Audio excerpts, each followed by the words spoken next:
प्यारो सबको जय मसीह। आज मैं प्रभु के एक अद्भुत कार्य के बारे में आपके बीच में शेयर करना चाहता हूँ, जो यहेजकेल नबी की पुस्तक उसका 37 अध्याय और 1 से 10 पद में हम लोग देखेंगे। उस भविष्यवक्ता से परमेश्वर एक सवाल करते हैं। होता क्या है कि प्रभु का आत्मा उसके जीवन में आता है और उसे उस तराई में लेकर जाता है जहाँ पर सूखी हड्डियाँ था, वो बहुत ही पुरानी, और उस तराई के बीचों बीच उस भविष्यवक्ता को, उस मनुष्य को खड़ा करके परमेश्वर एक सवाल करता है। आज हमारे और आपके लिए भी एक सवाल है। आप लोग जरूर कमेंट में बताइएगा। पता है परमेश्वर क्या सवाल करता है कि क्या ये सूखी हड्डियां जहां तक तुम्हारी आंखें जा रही है या फिर देख पा रहे हो, क्या ये सूखी हड्डियां जीवित हो सकती है? वो मनुष्य, वो भविष्यवक्ता परमेश्वर को जवाब देता है। यहाँ पर क्या लिखा है हम आपको पढ़ के बताना चाहते हैं। हे परमेश्वर यहोवा, तू ही जानता है। सच में परमेश्वर जानता है। परमेश्वर की बातों को कौन जाना है? जीवित हो सकता है, नहीं हो सकता है। परमेश्वर चाहे तो सब कुछ कर सकता है। हम देखते हैं कि परमेश्वर एक बातें उस भविष्यवक्ता को बोलते हैं ये सूखी हड्डियों से भविष्यवाणी करके कह कि हे सूखी हड्डियों, यहोवा का वचन सुनो। आज हमारे और आपके लिए भी प्रभु का वचन बहुत ही जरूरी है। सो सकते हैं, हम तो सूखे नहीं हैं, हम तो मनुष्य हैं, हम तो जीवित प्राणी हैं। हमारे जीवन में 3 चीजें हैं, शरीर, आत्मा और प्राण। उस सूखी हड्डियों में तो कुछ नहीं था। फिर भी परमेश्वर कह रहे हैं उसे भविष्यवक्ता को, तू सूखी हड्डियों को बोल कि तू परमेश्वर का वचन सुन। कैसे सुन सकता है? थोड़ा सा आप बताइए ना। लेकिन परमेश्वर जो कहता है ना, वो होता है। मनुष्य नहीं कर सकता, लेकिन परमेश्वर सब कुछ कर सकता है।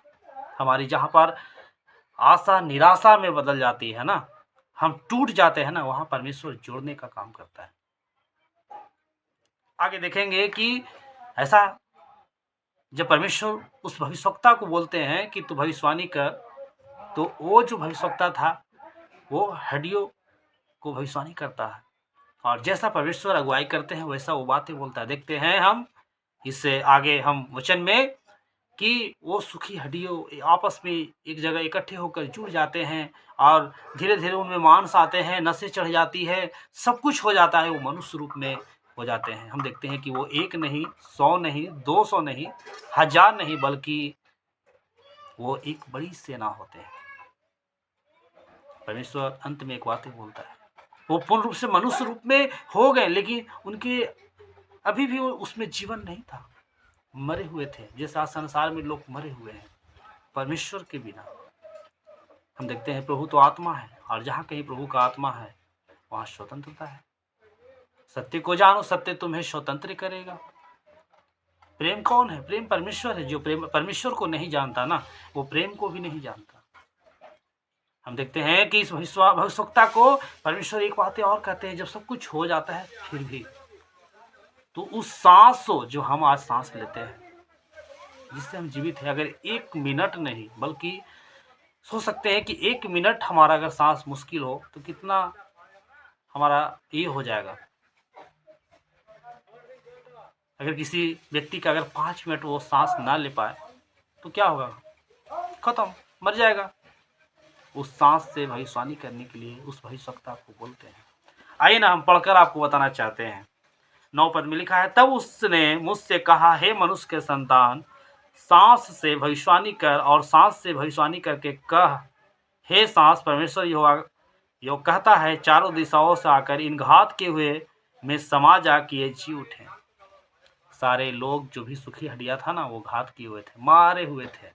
आप सेना का मतलब समझ सकते हैं कि एक सेना थे, युद्ध हुआ होगा, जहां तक लगता है उसमें सारे लोग मारे गए होंगे। अरे ये चारों दिशाओं से आकर उसमें सांस समा जाए। क्या लगता है जब परमेश्वर इस बात को बोला भविष्यवक्ता को, तो भविष्यवक्ता जब बोला हुआ ऐसा नहीं हुआ होगा। हम 10 पद में देखते हैं, उसकी इस आज्ञा के अनुसार मैंने भविष्यवाणी की, तब सांस उनमें आ गई और वे जीकर अपने अपने पाँव के बल खड़े हो गए और एक बहुत बड़ी सेना हो गई। प्रभु के नाम की महिमा हो। हम देखते हैं परमेश्वर का अधिकार मृत्यु पर भी और जीवन पर भी है। किसी को मार सकता है, किसी को जिला सकता है। हम प्रभु से आप सबके लिए दुआ करते हैं कि प्रभु सबको आशीष कर। जिस तरह से मुझे बचाया, मेरे परिवार को बचाया, हम चाहते हैं और भी ऐसे दुख में पड़े लोग हैं। आज संसार में लोग के चेहरों पर मुस्कान है, खुशियां है, लगता है लोगों को, लेकिन वो अंदर से टूट चुके हैं। प्रभु सबको सहायता करे इस वचन के द्वारा। आप लोग कमेंट में जरूर आमीन लिखें, मेरे परिवार के लिए दुआ करें। हम भी जरूर करते हैं आपके लिए और हमेशा अपनी प्रार्थनाओं, अपनी दुआओं में याद करते हैं। सबको जय मसीह।